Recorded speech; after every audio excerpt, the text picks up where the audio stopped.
Vamos a abrir nuestras Biblias, por favor, en la carta del apóstol Pablo a Tito. Vamos a ver Tito capítulo 1, por favor. Así que ve abriendo tu Biblia ahí.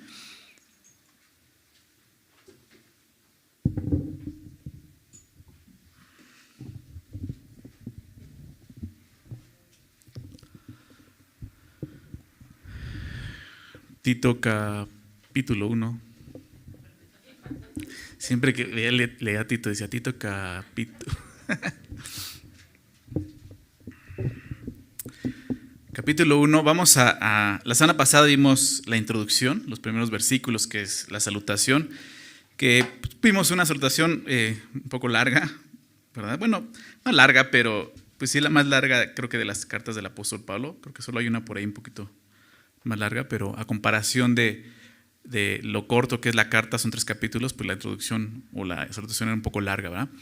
Pero vamos a ir de lleno, vamos a comenzar viendo ya pues el contenido de la carta. En el versículo 5 nos quedamos ahí, vamos a ver del 5 al 9 el día de hoy. Y vamos a ver muchas similitudes de lo que vimos en 1 Timoteo, ¿no? En esta sección el apóstol Pablo va a seguir hablando, instruyéndole a Tito de cómo deben de ser los líderes en la iglesia, ¿verdad? Aquellos que están encargados de dirigir una iglesia, ¿no? Y vamos a ver eso el día de hoy. Vamos a leerlo, ¿les parece? Del verso 5 al 9, y después de eso hacemos una oración para iniciar el estudio.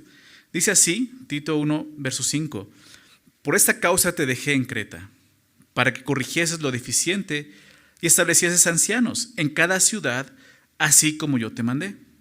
El que fue irreprensible, marido de una sola mujer, y tenga hijos creyentes, que no estén acusados de disolución y de rebeldía, porque es necesario que el obispo sea irreprensible, como administrador de Dios, no soberbio, no iracundo, no dado al vino, no pendenciero, no codiciosos de ganancias deshonestas, sino hospedador, amante de lo bueno, sobrio, justo, santo, dueño de sí mismo, retenedor de la palabra fiel tal como ha sido enseñada, para que también pueda exhortar con sana enseñanza y convencer a los que contradicen. Vamos a orar. Señor, te agradecemos mucho por permitirnos estar esta mañana juntos, Señor, un tiempo tan complicado como el que estamos viviendo, Señor.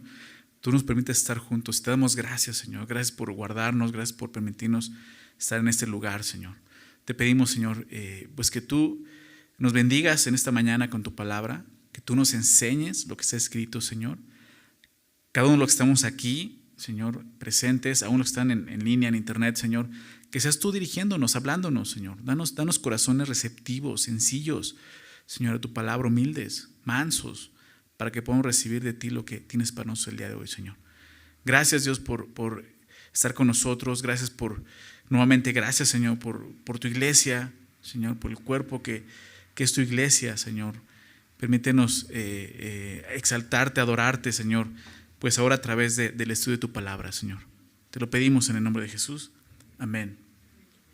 El versículo 5 comienza mostrando la causa, ¿no? Dice ahí, por la cual Pablo deja a este hombre llamado Tito ahí en Creta, ¿no? Que es lo que ya nos dice aquí. Dice, por esta causa te dejé en Creta. Y realmente la causa por la que lo dejó es la misma causa por la que escribe esta carta, ¿no? Prácticamente lo que está diciendo, por esto te dejé y por eso estoy escribiendo esta carta, ¿no? Aquí vemos el propósito de por cuál el apóstol Pablo le escribe a este hombre llamado Tito. Y como mencioné la semana pasada, pues esta carta es la tercera que hemos estudiado, llamada pastoral, cartas pastorales, solo son 3, primera, segunda de Timoteo y Tito. Y es muy similar, como te decía al principio, a Timoteo. Algunos están de acuerdo con que estas 2 cartas, primera de Timoteo y Tito, se escribieron casi al mismo tiempo, ¿no? Entonces, las mismas ideas que tiene Pablo, ¿no? Las plasma aquí, pero obviamente cosas diferentes. ¿Por qué? Porque son necesidades diferentes en cada una de las iglesias. Pero hay mucho de lo que vimos en Timoteo, ¿no? El día de hoy vamos a repasar una parte a través de esta lista, pero Pablo lo que quiere es ya empezar a dejar a estos hombres encargados, ¿no? de las iglesias, ciertas áreas. ¿Por qué? Pues porque él ya es una persona ya adulta, ya madura en la fe, ¿no? Aún en ese momento no es arrestado, ¿no? Como lo vimos en 2 de Timoteo, pero pues él ya sabe que tiene que empezar a no solo discipular, sino dejar encargados a otras personas, va a empezar a delegar, ¿no? Y es lo que está haciendo aquí, ¿no? Ya con Tito y Timoteo. Y le dice esto, ¿no? Por esta causa te dejé ahí en Creta. Creta, todos el día de hoy conocemos Creta, es una isla, ¿verdad? En ese momento una isla que estaba muy influenciada por la cultura griega, muy influenciada. La semana pasada comentaba que pues los cretenses creían mucho en la mitología griega, tenían muchos dioses, entre ellos su gran dios era Zeus, ¿no? Pero era una cultura muy difícil, ¿no? Como es la cultura en ese tiempo y el día de hoy, ¿no? Pero lo interesante de ellos, y no tenemos que indagar más, o sea, aquí el texto lo describe, ¿no? Déjame recordar este versículo, en el verso 12 de este capítulo 1, verso 12, dice el apóstol Pablo, eso lo vamos a ver la siguiente semana, dice, uno de ellos, no hablando de los cretenses, uno de ellos, su propio profeta, dijo, los cretenses siempre mentirosos, malas bestias, glotones, ociosos, ¿no? O sea, aquí una descripción que uno mismo de ellos describe a su sociedad, ¿no? Qué triste, ¿no? Que una persona describa a su sociedad de esta manera. Pero piensa en esto, ¿cómo describirás el día de hoy a tu sociedad? ¿No? A tu suciedad, ¿no? Pues más o menos algo así, ¿verdad? Siempre mentirosos, malas bestias, ¿no? Tenía un amigo hace muchos años que decía eso, ¿no? Es buena bestia, ¿no? Y dices, ok, no sé qué tiene de bueno, pero bueno, es buena bestia. Pero aquí dice malas bestias, glotones, ¿no? O sea, que no se miden, ociosos, no flojos. Entonces era la cultura en la que Tito estaba ministrando al Señor, ¿no? Increíble, porque aunque era un lugar así, había ya iglesias en ese lugar, ¿no? Me recuerda mucho lo que la palabra de Dios nos enseña, ¿no? Donde abunda el pecado, sobreabunda la gracia de Dios, ¿verdad? No tenemos que pensar que solamente Dios vino por los justos, como dice Jesús, yo vine por los pecadores, ¿verdad? Jesús no vino a un mundo perfecto donde no hubiera pecado, Él sabe dónde vino, ¿verdad? Y entre nosotros sigue habiendo ese tipo de gente, y es más, nosotros estábamos ahí, ¿verdad? Dios nos rescató de ahí. Entonces no debemos de por qué sorprendernos que de repente Dios esté haciendo una obra en lugares así, ¿ok? Entonces es este lugar Creta, un lugar así de difícil.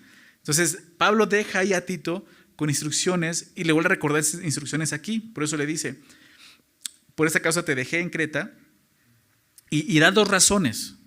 Las dos causas por las cuales los dejan en Creta son las siguientes. Número 1, para que corrigieses lo deficiente.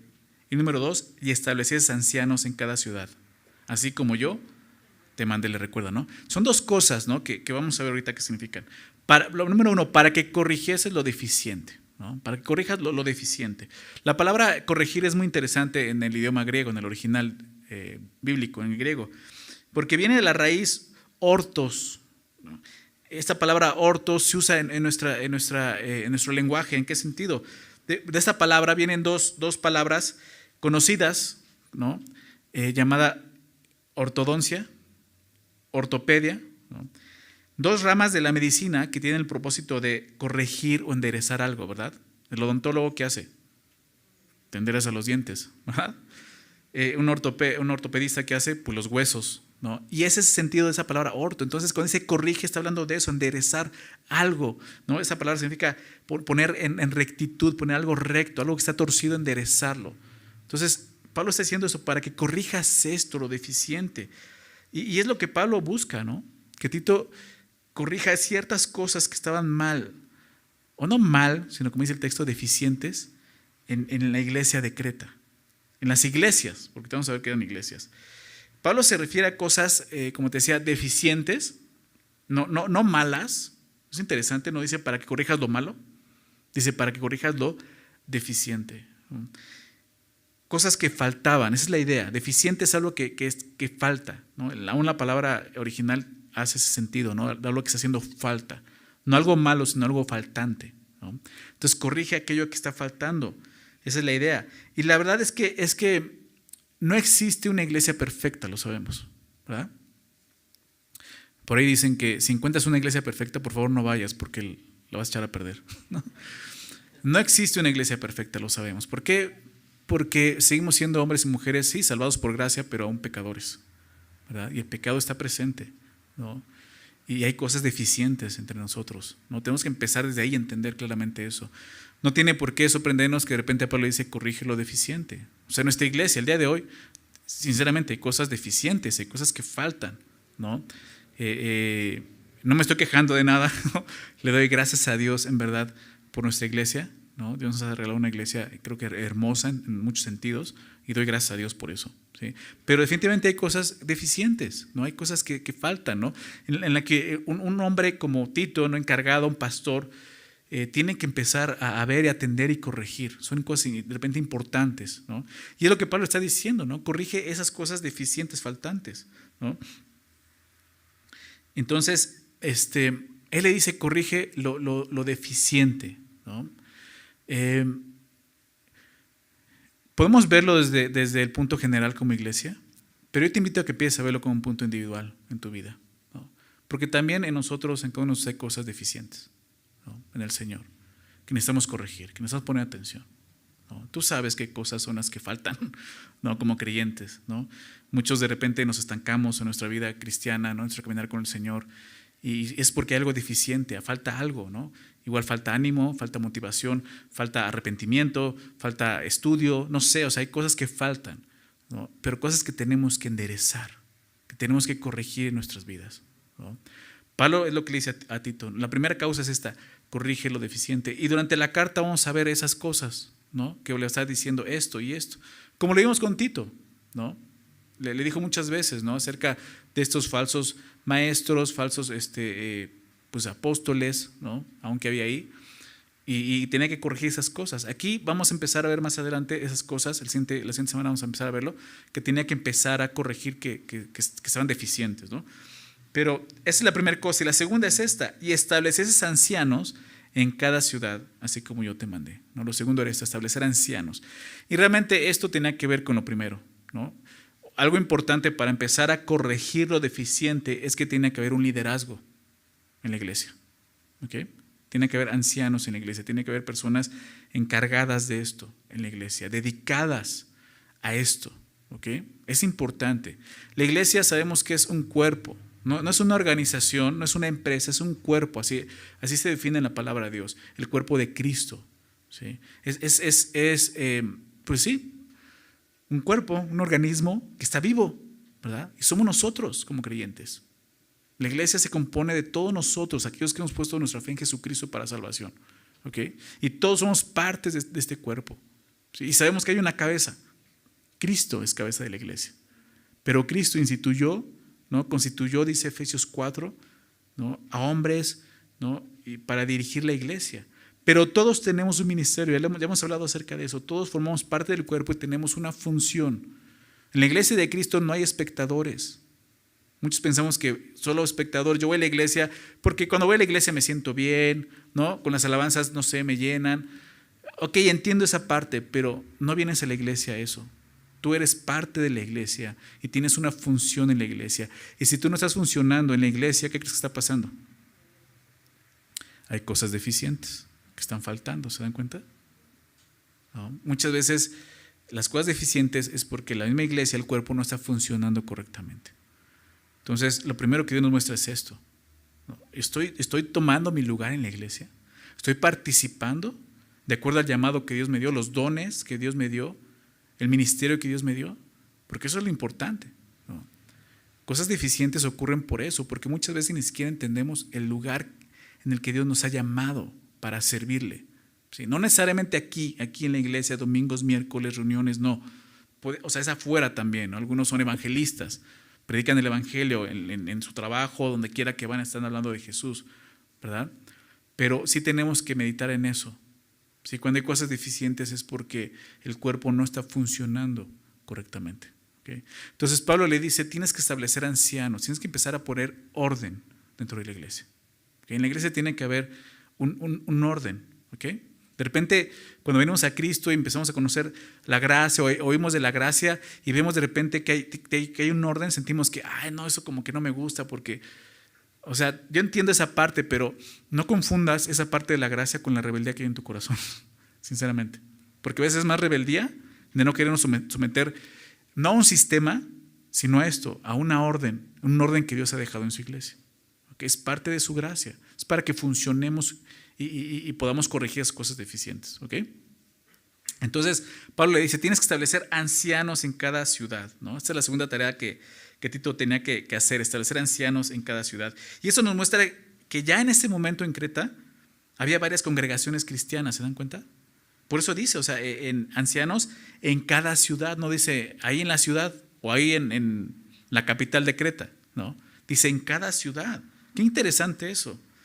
Porque el apóstol Pablo no plantó ninguna de estas iglesias. O sea, en el libro de los Hechos no vemos eso, ¿sí? Muchos comentarios están de acuerdo que esas iglesias comenzaron el día de Pentecostés. Porque ahí en Hechos 2 se menciona que había cretenses, había personas judíos que venían de Creta y que recibieron el don, creyeron en Jesús, recibieron el don del Espíritu Santo y seguramente cuando regresaron a su ciudad empezaron a predicar el Evangelio y empezó a haber, ¿no?, un avivamiento ahí en Creta. Entonces hay muchas ciudades, ¿no? Ahí en Creta en ese momento ya había cristianos, ya había reuniones.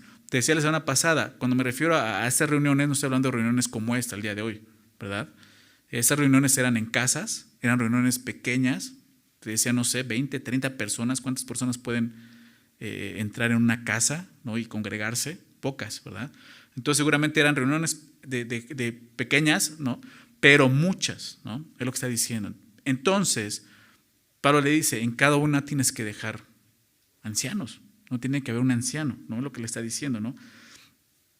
Es bueno que la iglesia crezca de esa forma, ¿verdad? Es bueno que llegues a un lugar y encuentres muchas congregaciones, pero siempre que hay muchas congregaciones hay riesgo de que no haya un buen liderazgo. Como vemos aquí, no hay un liderazgo. Pablo dice, tienes que poner atención en esto, tiene que haber un liderazgo, ¿sí? Ancianos, ¿no? Y eso es lo importante, ¿no? Que lleguemos a una iglesia donde haya un liderazgo llamado por Dios con las cualidades y características que vamos a ver más adelante. Okay, esto es bien importante, porque tú puedes llegar a una iglesia donde sí hay un liderazgo, pero no están esas características. Y eso es un grave problema. Hay cosas muy deficientes ahí. Entonces, eso es lo que estaba pasando ahí. Dice entonces que establezcas ancianos. Vamos a recordar esto. El término griego que se usa como ancianos es presbúteros, ¿no? De donde viene la palabra presbiterio, ¿no? Que es una forma de iglesia, ¿no? Es una denominación. Algunas veces se usa esta palabra para referirse a personas de edad avanzada en la Biblia, ¿no? Para personas ancianos realmente de edad avanzada. Pero aquí no se está refiriendo a hombres de edad avanzada. La palabra tiene que ver con aquellos que ocupaban un puesto precisamente de liderazgo en la iglesia. ¿Ok? Y eso es interesante porque el simple hecho de tener más edad, incluso más años como cristiano, eso no califica a una persona para ejercer liderazgo en la iglesia. Porque a veces pensamos eso, ¿no? Yo me he encontrado con eso, ¿no? Hasta cierta discriminación de que, no, pues como, ¿a poco él es el pastor? ¿No? Nada más porque me ven joven, pero pues ya ni tan joven, ¿no? Pero no se esperan ver a alguien con una barba blanca, ¿no? Y arrugas y medio pelón, ¿no? Ya voy para allá, pero y panzón, ¿no? Y así, y dices, no, o sea, es que son ancianos, no. O sea, no necesariamente está hablando, aquí no está hablando de una persona de edad avanzada, ¿se dan cuenta? ¿Sí? Entonces, y viceversa, ¿no? El hecho de ser una persona joven no te descalifica para llegar al liderazgo de la iglesia, que también pues, es la otra parte, ¿no? Recuerden que Pablo le dijo a Timoteo, ¿no? Déjame recordarte esto, en 1 Timoteo, capítulo 4, versículo 12, Pablo le dijo esto, ninguno tenga en poco, ¿recuerdan qué cosa? Tu juventud. Ahí está en la palabra de Dios, ¿verdad? O sea, ¿puede haber un líder, un anciano joven en la iglesia, un pastor joven en la iglesia? Sí, claro, claro. Con las características que vamos a ver el día de hoy, obviamente. Pero claro que lo puede haber. Así como puede haber un hombre ya avanzado de edad, pero no tenga esas características, no tenga esta madurez espiritual. ¿Se me explicó? Entonces, la palabra anciano no está hablando de una madurez física, ¿ok? Ancianos era otra manera de llamar a los obispos, ¿no? Que precisamente va a mencionar en el verso 7, porque es necesario que el obispo. ¿Sí? Es la misma persona. La diferencia entre estos dos títulos es que obispo hace referencia a la función, o sea, la tarea que tiene esta persona. ¿Se recuerda la palabra obispo? Significa supervisar, supervisor, esa es la palabra, ¿no? El significado de la palabra obispo, supervisor, alguien que está supervisando, y esa es la función del anciano, ¿se dan cuenta?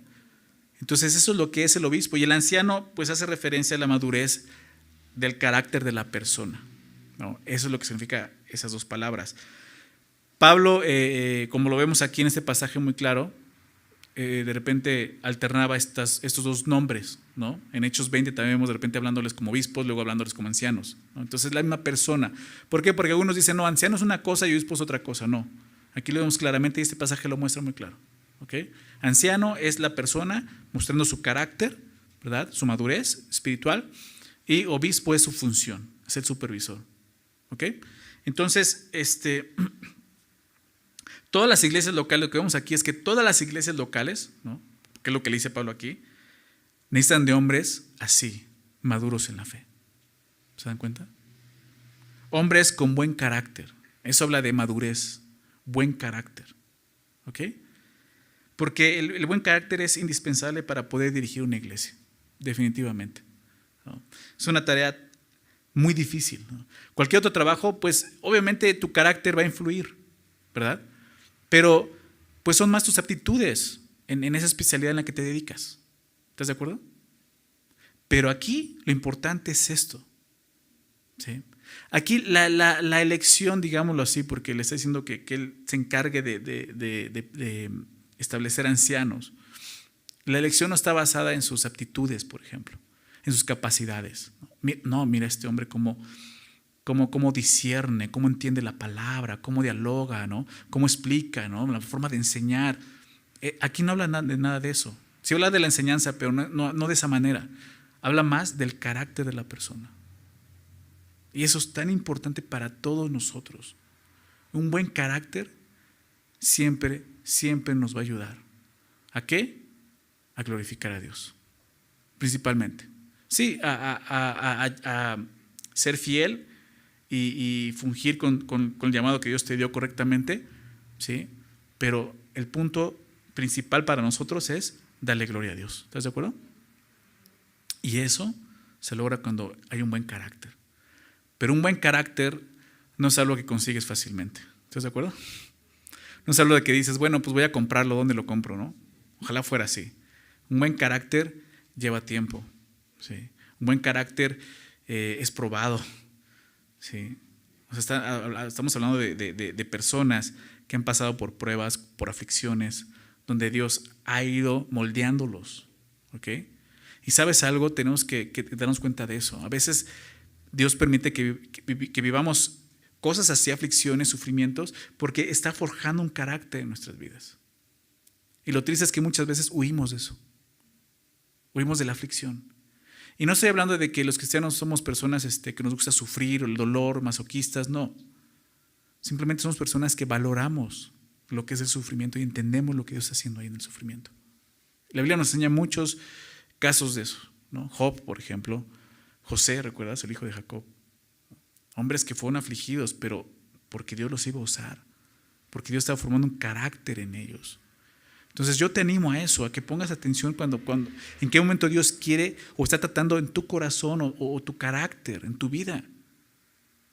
Y que pongas atención a eso, porque a veces nuestra atención no está más en el dolor, no en lo que estamos padeciendo, más que en lo que Dios está haciendo. Y es una pérdida, créeme, es una pérdida de tiempo, es una pérdida de oportunidades, ¿sí? Entonces, sí, todos quisiéramos tener un buen carácter, ¿verdad? Pero recuerda que eso cuesta. ¿Y sabes algo? ¿Sabes qué es lo mejor? Que Dios quiere eso en nuestras vidas. Dios quiere eso, ¿sí sabías? Que nosotros tengamos un carácter como un buen carácter. Entonces, esto era para los ancianos, pero no solo es para los ancianos, ¿verdad? Es necesario porque ellos van a estar dirigiendo, pero esto tiene que ser la meta para nosotros, como creyentes, todos nosotros. ¿Sí? No importa si no tienes un llamado a dirigir un liderazgo en la iglesia, no. Tu llamado es llegar a esto, tener un buen carácter, para que Dios te use de una forma pues, sorprendente, ¿no? Donde Dios te haya llamado. Entonces, era necesario esto. Para poder corregir lo deficiente tenía que haber este tipo de personas en la iglesia, ¿okay? Y Hombres, obviamente con un carácter como vemos aquí, un carácter maduro. Y eso es lo que a continuación describe el apóstol Pablo, versículo 6. Voy a empezar a escribir esto. Vamos a ver el verso 6. Es muy interesante el verso 6 porque el verso 6 está enfocado en el carácter, pero en la relación con su familia, ¿no? La relación que este hombre tenía con su familia. Fíjate lo que dice. El que fuera irreprensible, marido de una sola mujer, y tenga hijos creyentes que no estén acusados de disolución ni de rebeldía. ¿Te das cuenta? Dos cosas importantes. Su matrimonio y su paternidad. No estoy hablando de eso. Creo que todos estamos de acuerdo que ahí es donde se ve nuestro carácter realmente. ¿Verdad? Porque aún en la iglesia podemos mostrar un carácter de que no, ay, qué buena onda, qué amable es esta persona, pero en casa, ¿cómo es? ¿Quién sabe? ¿Verdad? Ten cuidado con eso. Dios no quiere que seamos hipócritas, ¿verdad? Y no quiere decir que entonces vas a ser aquí como eres en tu casa. La idea es que seas en tu casa como eres aquí. ¿Sí me explico? O sea, Dios quiere capacitarnos para eso. Y un lugar donde Dios forja un buen carácter en nosotros, ¿sabes dónde es? Ahí en casa. En casa. Con nuestra esposa, con nuestro esposo, con nuestros hijos. Ahí, ¿verdad? Con nuestros padres también. Vamos a ver, dice, el que fuera irreprensible, comienza diciendo esto, verso 6, el que fuera irreprensible. Y como vimos en la primera carta del apóstol Pablo a Timoteo, esta lista no son simples requisitos, ¿sí?, sino rasgos de carácter. Rasgos de carácter que debe tener una persona en el liderazgo de la iglesia. Y la lista es muy similar a la que vimos en Timoteo, en capítulo 3. Muy, muy similar, vas a encontrar similitudes, ¿verdad? Vamos a ver algunas cosas, recordarlas solamente, otras cosas vamos a poder platicar un poquito más, pero vamos a tratar de hacerlo un poco rápido. Pero las dos listas, tanto de Timoteo como de Tito, comienzan con esto, ser irreprensible. Ser irreprensible, dice el que fuera irreprensible. La palabra irreprensible significa sin acusación alguna, ¿verdad? Como diríamos, sin cola que te pisen, ¿verdad? Vulgarmente diríamos así. O sea, nadie puede acusarte, ¿no? ¿Y qué quiere decir esto? Que entonces un obispo, un anciano tiene que ser una persona sin pecado. ¿Así? ¿Que nunca haya pecado? ¿Que nunca falle? No, no se puede. Ese es solamente Jesús, ¿estás de acuerdo? Solo Jesús pudo haber sido así. Entonces, ¿a qué se está refiriendo con irreprensible? Bueno, esto quiere decir que no debe de haber nada en tu vida de lo cual alguien pueda agarrarse para acusarte, es lo que está diciendo, ¿sí? Ahora, puedes decir, bueno, pues la verdad es que yo sí he fallado una que otra vez, ¿no? Y quizás más veces. O sea, la gente de repente sí podría decirme, es que yo te iba haciendo esto, es que algún día yo me acuerdo que hiciste esto, ¿sí? Entonces, ¿cómo podríamos llegar a ser irreprensibles? Todos somos pecadores. Todos somos pecadores. El apóstol Pablo era pecador, Tito era pecador, Timoteo era pecador. Todos somos pecadores, ¿sí? Todos en algún momento hemos fallado o fallaremos. Pero aún así podemos ser irreprensibles. ¿Cómo? Arrepintiéndonos, confesando nuestros pecados, restituyendo el daño que hayamos hecho. Esa es la clave, ¿sí? Cuando una persona reconoce su pecado, inmediatamente lo confiesa, se arrepiente, Dios lo perdona. Y si tú ofendiste a alguien más y le pides perdón, esa persona ya no va a poder hablar de ti, va a decir, o sea, sí, un día hizo esto, pero me pidió perdón. O sea, reconoció su falta. Es una persona que está avanzando y eso te hace irreprensible, ¿se dan cuenta? Una persona que no es irreprensible es esa persona que peca, que falla, ¿verdad? Peca contra otros y no se arrepiente. ¿Sí se dan cuenta? Esa persona es decir, ¿sabes que esta persona un día hizo esto y nunca se arrepintió? Es más, lo sigue haciendo. ¿Se dan cuenta? Ese es el punto, ¿ok? Ahora, sí, en el liderazgo hay ciertas cosas que definitivamente se tienen que tratar con mucha cautela, ¿verdad? Por ejemplo, ha habido, ¿no?, en muchos lugares, por ejemplo, pecados sexuales dentro del liderazgo de la iglesia. Sabemos que delante de Dios no hay pecados grandes y chicos. Una mentira es lo mismo que asesinar a alguien, ¿verdad? de esa misma magnitud. Y no es que esté minimizando el asesinato, estoy mostrando que la mentira es algo realmente como un asesinato. Delante de Dios es así. ¿Okay?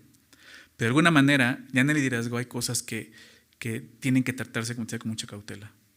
Un pecado así, ¿no? Como un adulterio, fornicación dentro de la iglesia, ¿no? En el liderazgo de la iglesia, este tipo de cosas tienen que tratarse con la palabra de Dios, obviamente, pero con mucha cautela, como te dice, con mucho cuidado. ¿Sí? Esas personas, Dios puede restituir a alguien, ¿sí? Dios puede restaurar y volver a colocar a alguien en el liderazgo, sí, es parte de la gracia de Dios, pero definitivamente tiene que haber un fruto visible de arrepentimiento, un fruto digno así de arrepentimiento de esa persona. Es que esa persona llegue a odiar y aborrecer su pecado como Dios lo aborrece, ¿verdad? Y obviamente que Dios muestre claramente que lo está llamando nuevamente, ¿sí? Pero son cosas de mucho cuidado, ¿sí? Como te decía, o sea, en ese caso, de repente que un líder, no sé, diga una mentira, ¿no? Obviamente si se arrepiente y dices, bueno, o sea, pues ya lo confesó, o sea, ya reconoce que estuvo mal, o sea, no lo descalifica como si fuera un pecado sexual, ¿sí me explico? O sea, cada cosa tiene que tratarse de una forma, ¿no? Pero bueno, regresando, hablando de esto irreprensible, creo que esa es la manera, ¿no? en la que una persona puede llegar a ser irreprensible. Una persona que está caminando delante de Dios por fe, ¿no? En arrepentimiento. Esa es la clave. Y esto nos habla de una persona humilde, una persona que puede reconocer sus faltas y que practica eso, el arrepentimiento. ¿Sí? Es una persona que no es soberbia, obviamente. ¿Sí? Es una persona que está dispuesta a ser corregida también. Una persona irreprensible. Las siguientes características, te decía, tienen que ver con la vida familiar. La vida familiar debe ser muy importante, obviamente, para un líder de la iglesia, ¿no? También de repente escuchamos eso, ¿no? Líderes que, hasta está el dicho ¿no? Hijo de pastor, lo peor dicen, ¿no? Por esto mismo, porque de repente los pastores descuidan sus hogares por estar todo tiempo en la iglesia. Y es un grave error y no están tomando en cuenta lo que dice aquí. ¿A qué se refiere esto? ¿Sí? El principal ministerio que tenemos es nuestro hogar, para todos, no solo para los congregantes, para el pastor también. Su hogar, su esposa, sus hijos, principalmente es eso, ¿ok? Y es lo que vemos aquí. Comienza hablando de su matrimonio, dice marido de una sola mujer. Y recordar esto, déjame recordar esto, aquí claramente lo vuelve a ser implícito, como lo vimos en 1 Timoteo 3. Está hablando de hombres como género, no mujeres, ¿sí? Pues no diría, tiene que ser esposa o marido de un solo hombre, de una sola mujer. Está hablando solamente de hombres. ¿Por qué? Porque el liderazgo dentro de la iglesia, hablando de pastores, dirigentes de la iglesia, hablando de aquella persona que va a dirigir la iglesia, el llamado es a hombres, ¿ok? No a mujeres. En la iglesia hay mujeres que tienen la capacidad de enseñar, sí, no quise que no enseñen, sí, Pablo ya lo vimos en Timoteo, no permite a la mujer enseñar ni ejercer dominio sobre el hombre, ya lo estudiamos eso, si lo quieres checar, en la página están las enseñanzas, puedes ver de qué está hablando exactamente, pero no quise que la mujer no puede enseñar, lo vamos a ver en Tito 2. Hay mujeres que enseñan en la iglesia, pero enseñan a mujeres, no a hombres, porque el enseñar a hombres estás ejerciendo, ¿no? Esa autoridad sobre ellos. Y lo que dice, no lo permito, ya lo explica claramente en 1 Timoteo 2, ¿no? Porque la mujer es engañada, ya lo vimos, ¿ok? Pero vuelve lo mismo. ¿Por qué? Porque el día de hoy de repente es común de repente ver que hay pastoras, no en la iglesia. Hay pastoras. No, en la iglesia no hay pastoras. La Biblia nunca habla de pastoras. Hay un versículo en el Antiguo Testamento que usan de que había una pastora aquí, sí, pero sí habla de pastora de pastorear animales. No iglesia, no congregaciones, ¿ok? En el Nuevo Testamento nunca se menciona a una mujer dirigiendo una iglesia. Y aquí lo vemos claramente, ¿sí? Está hablando de hombres, por eso dice marido de una sola mujer. Entonces, regresando a eso, marido de una sola mujer, ¿qué significa eso? Se han dado muchas interpretaciones incorrectas sobre esta frase, ¿ok?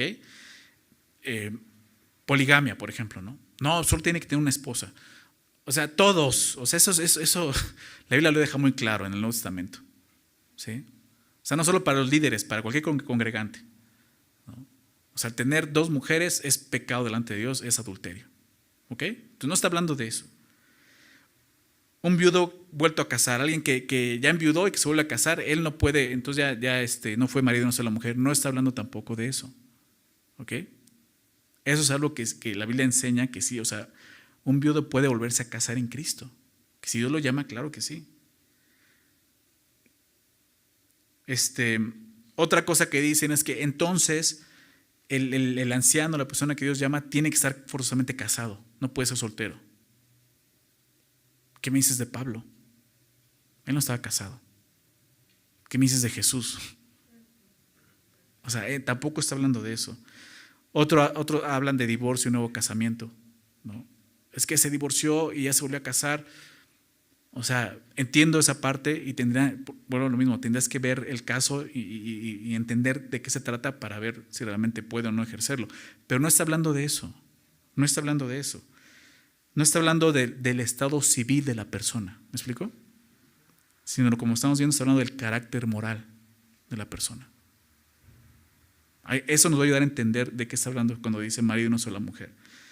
Del carácter moral de la persona. Se refiere entonces a la fidelidad que un hombre tiene a la mujer que es su esposa.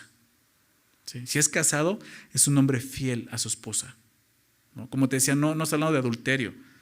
Habla de un hombre que es fiel en corazón y mente. Para él, en su corazón y en su mente, no hay lugar para otra mujer que solo su esposa. Está hablando de eso. Y hay personas que están casadas, pero son infieles en pensamiento. O sea, algo que sucede mucho. Y aquí está mostrando eso. Tiene que ser una persona que en su mente y su corazón solo hay una mujer. Que no esté pensando en otras mujeres. ¿Se dan cuenta? Diciendo, no, yo no adultero. No. Es más, ni siquiera le hablo. No, pero él la traes en la cabeza. Jesús dijo esto, ¿no? En Mateo 5, verso 27 y 28. ¿Oíste que fue dicho, no cometerás adulterio? ¿Recuerdan que Jesús dijo eso? ¿Oíste que fue dicho? O sea, en la ley, ustedes recuerdan, dice, no adulterarás, o sea, no vas a adulterar. Es pecado. No cometerás adulterio. Pero Jesús dice esto, pero yo os digo que cualquiera que mire a una mujer, ¿para qué? Para codiciarla. También cuidado con eso, porque de repente piensan que ya no puedes ver a ninguna mujer porque ya la estás codiciando. O sea, tampoco, ¿no? Pero, o sea, cada hombre, cada persona sabe lo que hay en su corazón. Y tú sabes, estás viendo una mujer para codiciarla, eso es precisamente lo que está haciendo aquí. ¿Sí? O sea, en tu corazón hay lugar para otra mujer. Dice Jesús, pero yo os digo que cualquiera que mira a una mujer para codiciarla, o sea, Jesús va más allá y dice, o sea, Jesús, y es Dios, se enfoca en el corazón, lo que hay aquí adentro. Lo externo, cualquiera puede decir, wow, no, un hombre impecable, siempre fiel a su mujer, pero un hombre que quizás ha tenido tantas mujeres en su mente que su mujer nunca ha estado ahí, ¿no? Y Jesús vaya al corazón, dice, yo os digo que cualquiera que mira a una mujer para codiciarla ya adulteró con ella en su corazón. En su corazón, ¿se dan cuenta? De eso está hablando el apóstol Pablo. Marido no es la mujer, ese es un hombre que tiene lugar solamente en su corazón para una mujer, su esposa. ¿Ok? De eso está hablando. La persona que describe aquí solo tiene corazón para su mujer, su esposa. Habla de un hombre fiel. ¿Ok? Un hombre fiel. Vamos a ver lo siguiente. Verso 6. Y tenga hijos creyentes que no estén acusados de disolución ni de rebeldía. Un hombre que no puede dirigir a su propia familia simplemente no está calificado para dirigir a la iglesia. Es lo que vemos aquí. ¿No? O sea, cuando dice esto, que tengan hijos creyentes, para empezar, pues sus hijos tienen que mostrar la misma fe que él ha mostrado, compartir la fe, ¿verdad? Hijos creyentes, que no estén acusados de disolución y de rebeldía. Ahora bien, hay personas, yo he conocido hermanos y amigos en Cristo, que Dios ha llamado a servir en la iglesia, que de repente sus hijos no son creyentes. Y creo que no está hablando exactamente de eso. No son creyentes, ¿por qué? Pues porque ellos simplemente no quisieron creer en el Señor. No quisieron, ¿verdad? Ellos se esforzaron, les enseñaron, pero ellos en su rebeldía no quisieron creer. Entonces, ¿a qué se está refiriendo? Está hablando de esa hipocresía que hay mucho en la iglesia, ¿verdad? Que los padres no saben criar a sus hijos y los forzan casi a ser cristianos. Y se dicen que son creyentes, pero realmente no son creyentes porque son acusados de disolución. ¿Se dan cuenta? Está hablando de eso, que sus hijos no sean hipócritas. Porque entonces, ¿sabes qué? Tú vas a dirigir eso, la gente que vas a dirigir se va a volver hipócrita. Y que tus hijos digan que son creyentes, pero pueden ser acusados, aún de no ser creyentes, solo está mostrando algo, que eso es lo que tú le estás enseñando. ¿Verdad? ¿Sí se dan cuenta? O sea, lo que está diciendo es que el hombre tiene que tener la capacidad de ser un ejemplo para su familia, para sus hijos. Crean o no crean. Porque quizás ellos digan, ¿sabes qué? Ok, yo te he visto, yo soy testigo de que sí, has sido una persona fiel, Dios te ha transformado, eres realmente un creyente en Cristo, pero yo no creo en Jesús. Es muy diferente, ¿sí se dan cuenta? Ahí son hijos que no son creyentes. Y pueden ser acusados de solución, pues sí, no son creyentes. El problema es cuando sean creyentes y sean acusados de esta manera. Hay hipocresía, es lo que está diciendo. Y vemos eso, ¿no? O sea, piensa en eso. Si los hijos del pastor no pueden obedecerlo y respetarlo, seguramente la iglesia tampoco va a obedecer y respetar al pastor. ¿Verdad? Así sucede. Cuando un hijo puede respetar a sus padres al grado de sujetarse a su liderazgo, entonces podemos reconocer que ese hombre es digno para ese llamado, ¿no? Es un hombre que tiene un buen carácter.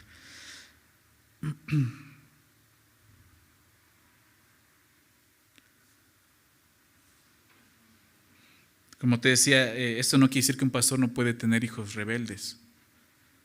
La cuestión es que es preguntarnos eso, ¿qué está ocasionando esa rebeldía en su corazón? ¿Okay? Puede ser la condición natural de ese hijo rebelde, ¿sí? O la mala enseñanza o el maltrato que pueden darle los padres. A eso está refiriendo, ¿no? Por eso habla de creyentes que realmente sean acusados, ¿sí? Entonces, dos cosas importantes, ¿no? Que tienen que ver con la familia, ¿sí? El matrimonio y la paternidad. ¿Ok? Versículo 7, vamos a avanzar. Y aquí empieza a describir más cosas ya enfocadas más en el carácter, ¿no? Dice, porque es necesario que el obispo sea irreprensible como administrador de Dios, no soberbio, no iracundo, no dado al vino, no pendenciero, no codiciosos de ganancias deshonestas, sino hospedador, amante de lo bueno, sobrio, justo, santo, dueño de sí mismo. Este versículo muestra claramente que un anciano y un obispo, que es el supervisor, es la misma persona, porque aquí dice, porque es necesario que el obispo sea irreprensible, ¿se dan cuenta? Y está hablando de los ancianos, entonces vemos claramente eso. Y vuelve a repetir la importancia de ser irreprensible, pero ahora como una necesidad, porque dice eso, porque es necesario. Así se lo dijo a Timoteo, 1 Timoteo 3, verso 2, porque es necesario que el obispo sea irreprensible. Y aquí lo dice a Tito también, Tito, esto es necesario, ¿sí? Que el obispo sea irreprensible. Por lo tanto, esta característica no es opcional, sino necesaria. ¿Sí? Y ya la explicamos. Un pastor no solo debe de enseñar la verdad, sino que también debe de modelar la verdad. ¿Sí? Ser irreprensible. ¿Por qué? Porque dice que es como administrador de Dios. ¿Lo ven? Como administrador de Dios. Una persona que va a fungir como un administrador. Esa es la razón por qué el obispo debe ser irreprensible, porque es un administrador de Dios. El término administrador en griego es okinomos, que son dos palabras. ¿Sí? La primera palabra, ¿no? En el griego, oki tiene que ver con casa y nomos es ley o orden. Entonces se traduce como administrador, pero tiene el sentido además de mayordomía. Es una persona que está en un lugar, en una casa, usualmente no es su casa, la casa de alguien más, pero está poniendo orden ahí.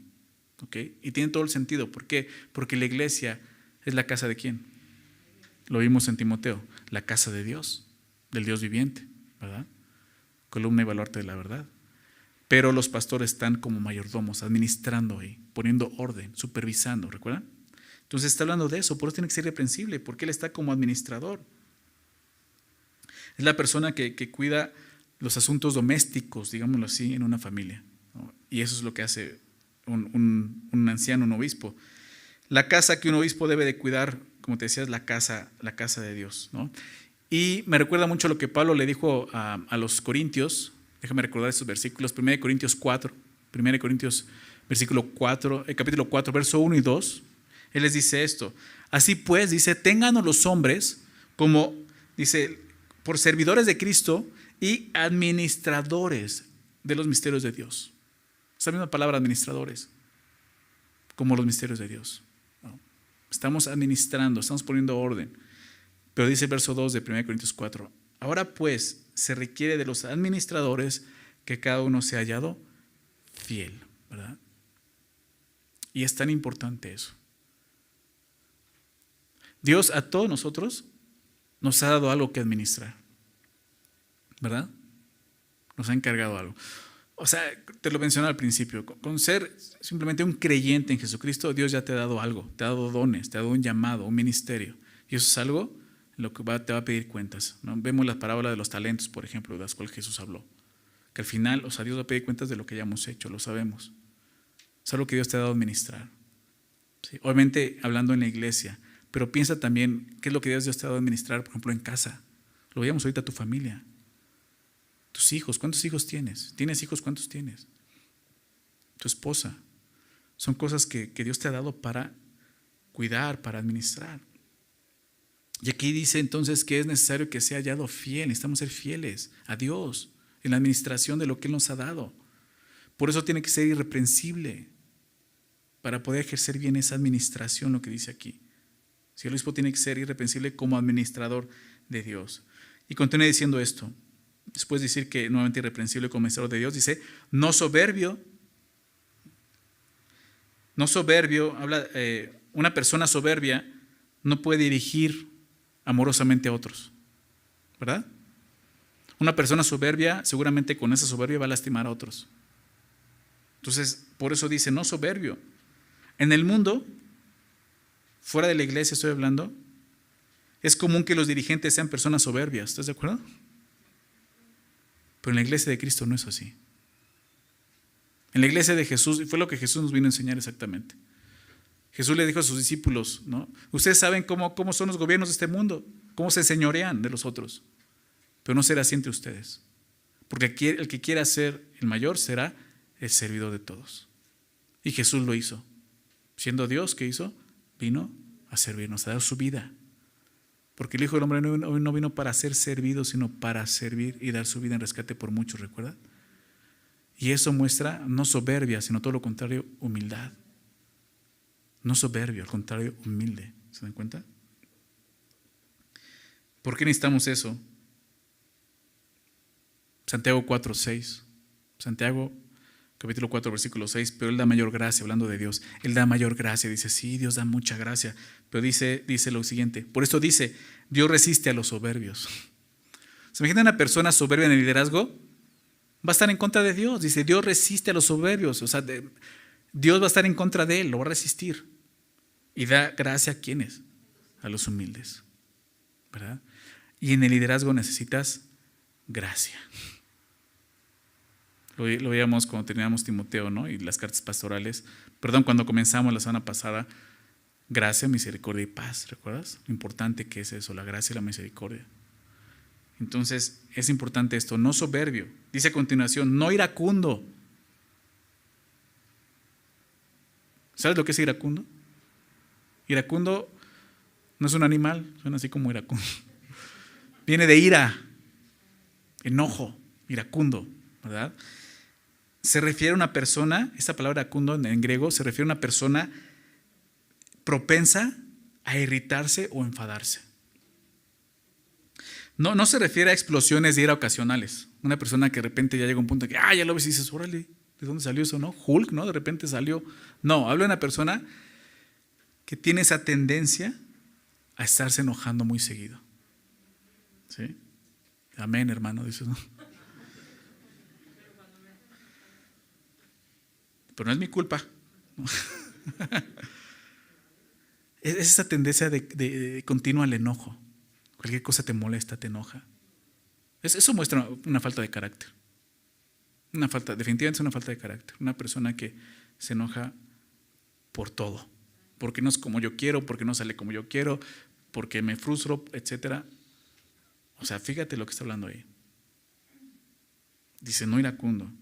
Siguiente, no dado al vino, ¿no? Y empieza a palomear, ¿no? Empieza a marcarles cuáles, ¿no? Ya tienes.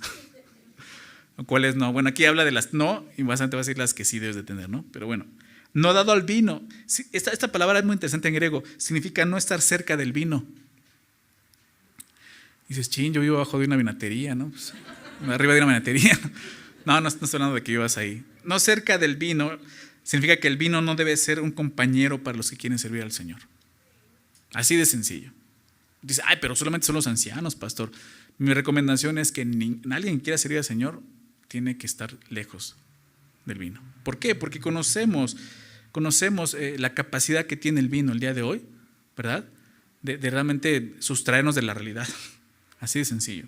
Un pastor no debe estar cerca del vino y creo que lo mejor para la iglesia es que un pastor no tome nada de alcohol, obviamente. No.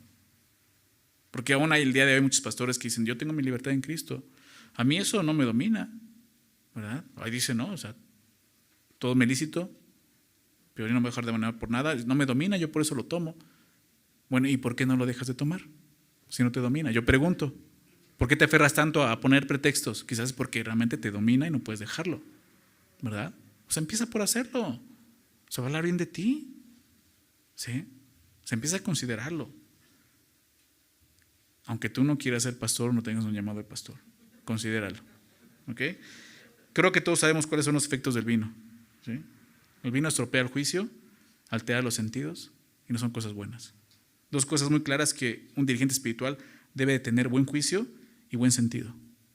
Definitivamente no es para alguien que quiere servir al Señor. Siguiente, no pendenciero. Habla de alguien que no hiere, que no golpea. Dice no pendenciero, alguien que no es no solo agresivo, sino alguien que no está atacando, ¿sí? Una persona que no busca pleito. La palabra pendenciero puede referirse a peleas tanto físicas como verbales.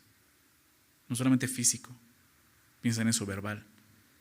A veces las heridas más profundas salen de la boca, no de los puños. ¿Sí? Y habla de eso. No codicioso de ganancias deshonestas. Esto no quiere decir que un pastor no debe tener una ganancia monetaria por su labor, lo vimos en Timoteo. Déjame recordar nada más esto rápido, en 1 Timoteo 5, verso 17, dice: los ancianos que gobiernan bien sean tenidos por dignos de doble honor. Está hablando de eso. Mayormente los que trabajan en predicar y enseñar.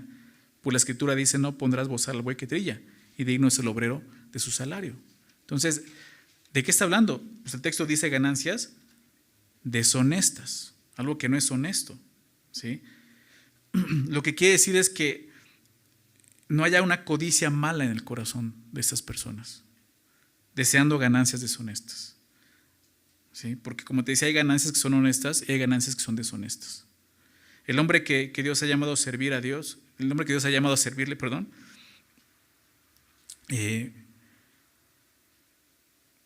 no nos ha llamado a servir por dinero, sino simplemente por la gracia que Dios nos ha dado, ¿sí? Hay una frase, quizás la has visto, ¿no? Es muy común, ¿no? O la has escuchado, de Spurgeon, que dice: quien le sirve a Dios por dinero es capaz de servirle al diablo por un mejor salario, ¿no? O sea, ya hay algo en tu corazón que está mal. Estás codiciando el dinero. Ten cuidado. Un pastor necesita aprender a depender de Dios más que cualquier otro congregante, ¿sí? Entonces, ganancias deshonestas habla de esto. Verso 8 dice: sino hospedador. Aquí empieza a hablar de las cosas que sí tiene que ser, ¿no? Hospedador. Esa palabra hospedador literalmente significa afecto por los extraños, ¿no? Es la palabra en griego, afecto por los extraños. Se refiere a la persona que está dispuesta a ofrecer ayuda, practicar ayuda a cualquier persona en necesidad. No solo a los conocidos, sino también a los extraños. Y yo sé que vivimos en un mundo de repente difícil, ¿no? Que es muy difícil de repente confiar en alguien. Ves a alguien en la calle que está en estado y dices, tiene una necesidad, y dices, no vaya a ser que me baje y lo ayude y me robe, ¿no? Pero tenemos que, o sea, ser cuidadosos en ese sentido, cautelosos, pero también si Dios te ha capacitado así de esa forma, ejerce eso, ¿no? O sea, ayuda a otros. Entonces, aquellos que con generosidad están dispuestos, ¿no?, a ofrecer su tiempo, sus recursos para ayudar en la necesidad de otras personas. Eso habla cuando se refiere a hospedador. Luego dice: amante de lo bueno. Amante de lo bueno. O sea, ¿amante de qué? De lo bueno. Tú dices, pues ahí está, pastor, a mí me gustan los vinos buenos, así, ¿no? Un vino bueno. sea, lo bueno en el sentido bíblico, delante de Dios, que es bueno. ¿Me explico? Amante de lo bueno, la persona que tiene un afecto fuerte por lo que es bueno en sí mismo, ¿sí? Y eso lo aprendes a través de la palabra de Dios, ¿ok? Sobrio, dice a continuación, sobrio, se traduce también como prudente y significa literalmente sano de mente, una persona que está sana en su mente. Casi siempre cuando usamos la palabra sobrio hablamos de precisamente eso, cuando está sobrio, no una persona que no está alcoholizada, está sobria. Por eso, porque está sana de su mente. Lo que te decía, no ha perdido su mente, su juicio está sano, sus sentidos están bien. Pero en el sentido, es un sentido más general, ¿no? Sano de mente, una persona razonable, que sabe tratar a los demás, o más bien sabe tratar los temas serios con seriedad, ¿no? Una persona razonable, una persona con la que puedes dialogar, puede entender y razonar, ¿sí? Una persona sana de mente. Justo, lo siguiente, justo, se refiere a una persona recta, una persona equitativa, que no está a favor de unos o de otros, simplemente eso, justo, recto, y es una manera muy clara de poder reflejar el carácter de Dios, porque tenemos un Dios justo, ¿verdad? Después habla santo. Es interesante porque esta palabra que se usa como santo no es la que comúnmente se usa en el Nuevo Testamento para referirse a santo, que es apartado, ¿recuerdas? Esta palabra se refiere a una persona, más bien una persona piadosa, una persona devota. Habla de una vida y comportamiento que agradan a Dios, que buscan agradar a Dios, una persona santa en ese sentido. Dueño de sí mismo, al final del verso 8, dueño de sí mismo, habla de una persona que tiene dominio propio, que no se deja gobernar por sus pasiones o emociones, una persona que está sometida a la dirección del Espíritu Santo. ¿Sí? Es triste de repente ver a alguien así, muy emocional, ¿no? Muy pasional en ese sentido. No, o sea, ten cuidado, las emociones, esas cosas, Dios nos las dio por algo, pero esas cosas no tienen que guiarnos o gobernarnos. Tiene que ser su Espíritu, su palabra, siempre nuestra guía y dirección. ¿Okay? Y verso 9, vamos a terminar de ver esto. Retenedor de la palabra fiel, tal como ha sido enseñada, para que también pueda exhortar con sana enseñanza y convencer a los que contradicen. Y aquí ya está hablando de la parte importante de la enseñanza. ¿Okay? Y también tiene que ver con el buen carácter. Dice, retenedor de la palabra fiel, tal como ha sido enseñada, ¿no? Ese es el fundamento de la enseñanza de un pastor. Entender la revelación de Dios y obedecerla. Retenedor de la palabra fiel. O sea, entenderla, retenerla, así como te la han enseñado. Y esto muestra el carácter, en qué sentido es una persona enseñable. Es una persona que se puede corregir. Hay pastores que dicen casi, yo soy Dios y nadie me corrige. Lo que yo digo es, y si me equivoqué, entonces todos se equivocaron, ¿no? Yo no. O sea, ten cuidado, eso es arrogancia. Aquí hay una persona que puede retener lo que se le enseña, ¿no? Lo que se le enseña es enseñable y puede vivirlo. Una persona que no entiende ni obedece lo que Dios le ha revelado, no tendrá la capacidad de enseñar a otros. Entonces habla de eso, retenedor de la palabra fiel, tal como ha sido enseñada, ¿no? ¿Para qué? Para que también pueda exhortar con sana enseñanza y convencer a los que contradicen. Dos cosas. Número uno, exhortar con sana enseñanza. Esto definitivamente está hablando más acerca de los creyentes, ¿no? Exhortarles. La exhortación en la iglesia no debe basarse en la experiencia de la persona, experiencias propias, sino únicamente en la palabra de Dios. ¿Por qué dice esto? O sea, ¿por qué tiene que retener la palabra fiel? ¿No? ¿Por qué tiene que retenerla como fue enseñada? ¿Por qué? Porque la va a usar también para enseñar a otros, ¿no? Para que también pueda exhortar con sana enseñanza, ¿no? Por eso te decía, no está basado en tus consejos, tus vivencias, ¿no? De repente la gente piensa que el pastor es así, ¿no? Entonces tenemos esa mala idea de decir, no, es que si yo voy con el pastor, él no me entiende, es muy joven, ¿no? Él no puede, lo que yo he vivido no lo entiende. Pues es que el consejo que vas a recibir no es el consejo de la experiencia del pastor, es el consejo de la palabra de Dios. ¿Estás de acuerdo? Yo siempre les digo eso, pues sí, hay cosas que yo no he vivido que tú has vivido. O sea, imagínense que yo tenga que vivir todo lo que ustedes han vivido para que yo pueda aconsejarles. Pobre de mí, ¿no? Pero sé que hay alguien que fue a una cruz y murió y llevó todos nuestros pecados y fue herido por todos nosotros, llevó nuestras enfermedades, dice la palabra, y que nos entiende y que sabe lo que cada uno estamos viviendo. Es el mejor consejero, lo vimos, ¿verdad? Hace poco. Es el Señor Jesús. Y por eso es enseñar la palabra fiel. No es dar otra cosa, no es dar psicología, de otro tipo de filosofías, es la palabra simplemente. Eso es lo que va a exhortar, animar. La palabra exhortación habla de animar a alguien, ¿sí? Entonces, la idea es animar a otros con la palabra de Dios. Y por último dice convencer a los que contradicen. Igual, aquellos que contradicen la sana enseñanza, tienes que convencerlos ¿con qué? Con la palabra, así de sencillo. Con la misma palabra buscar convencer a los que se oponen o contradicen la verdad, lo que dice aquí Pablo. No es simplemente ganar la discusión, sino ganarlos a ellos convenciéndolos de la verdad de Dios. ¿Okay? Pero es con la palabra. Por eso Pablo dice, es tan importante que sea un retenedor de la palabra fiel, así como le ha sido enseñada. Muy bien. ¿Qué vemos aquí? Pues mucha tarea para nosotros. Y como te decía, no importa si tú no tienes un llamado al pastorado o a un liderazgo en la iglesia, esto es bueno para todos nosotros. Es más, si el día de hoy hay algo deficiente en tu vida, como digamos, algo que falta, quizás son alguna de estas cosas. ¿Sí se dan cuenta? Todas esas características las debe tener un líder espiritual, pero eso no quiere decir que únicamente ellos deben de tenerlas. Creo que todo verdadero creyente debe de aspirar a tener esas características, un buen carácter espiritual, moral, maduro en la fe, independientemente del llamado que recibas del Señor. Todas ellas hablan de un buen carácter, un carácter maduro, como te decía. Un carácter, piensa en eso, que es de mucha utilidad y mucho beneficio y mucho valor diario en el mundo.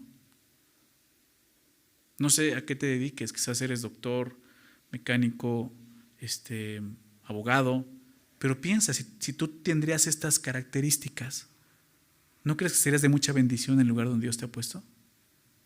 Claro que sí. Y Dios quiere eso. Dios quiere eso, que su iglesia seamos luz en este mundo. Sí, son características que un anciano definitivamente tiene que tener, o si no, no puede ejercerlo, ¿verdad? Pero esas cosas como iglesia nos animan a buscarlas. Es una lista, ¿no? Y obviamente si la juntas con la de Timoteo vas a encontrar un poco más cosas, ¿verdad? Pero creo que son cosas en las que Dios nos ha hablado el día de hoy y en las que tenemos que estar meditando. ¿Sí? Así que, si les parece, vamos a terminar haciendo una oración, pidiéndole a Dios que nos ayude en esto, ¿no? Señor, te agradecemos por tu palabra, gracias por ser bueno con nosotros. Es viva, es eficaz, Señor. Y aún en un pasaje así que está enfocado más en el liderazgo en la iglesia, Señor, pues tú nos hablas y tú hablas a nuestro corazón, nos enseñas y muestras lo que hay ahí, Señor. Y te pedimos eso, Señor, que nos ayudes a atender esas cosas que tú nos mostraste hoy. Esas cosas que el día de hoy en nuestras vidas están deficientes, Señor, que faltan. Ayúdanos a verlo, Señor. Tú quieres que todos tus hijos tengamos un buen carácter, Señor. Un carácter que te glorifique, un carácter que te represente, el carácter de Jesús, Señor. Eso es lo que queremos. Eso es lo que oramos, es lo que cantamos. Queremos ser como tú, Señor. Ayúdanos. Así, Señor. No solo entendiendo esto, sino realmente, Señor, siendo diligentes en buscar esas cosas, Señor. Dejar que tú trates esas cosas, Señor, que están deficientes en nuestras vidas, Señor. Ayúdanos a no solo a comprenderlas, ayúdanos, Señor, a trabajar en ellas y dejar que tú, Señor, quites eso que no te agrada, Señor, y que traigas a nuestro corazón esas cosas que son agradables a ti, Señor. Gracias nuevamente por tu palabra. Gracias por bendecirnos. Haz esa obra que solo tú puedes hacer en nuestras vidas, Señor. Por medio de tu palabra y por medio de tu Espíritu Santo, Señor. Te lo pedimos en el nombre de Jesús. Amén.